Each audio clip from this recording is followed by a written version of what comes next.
ಈ ಪ್ರದೀಪ್ ಈಶ್ವರ್ ಕತ್ಲಲ್ಲಿ ಕಾಣಲ್ಲ, ಬೆಳಕಲ್ಲಿ ಹೊಳೆಯಲ್ಲ.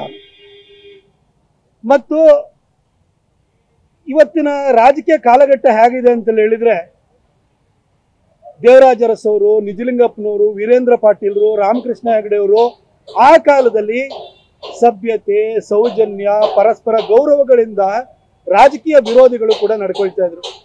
ಆದರೆ ಆ ಕಾಲಘಟ್ಟ ಹೋಗಿ ಇವತ್ತು ನೀಚ ಮಟ್ಟಕ್ಕೆ ಇಳಿದು ವೈಯಕ್ತಿಕ ನಿಂದನೆ ಮಾಡುವಂತಹ ಸನ್ನಿವೇಶದಲ್ಲಿ ನಾವೆಲ್ಲ ಇದ್ದೀವಿ.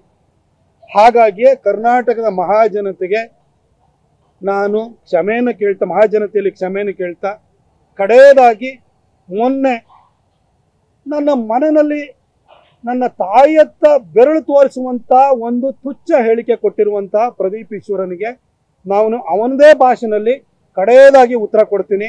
ದಯವಿಟ್ಟು ಕರ್ನಾಟಕದ ಮಹಾಜನತೆ ನನ್ನನ್ನು ಇದೊಂದು ಸಾರಿ ಕ್ಷಮಿಸಬೇಕು.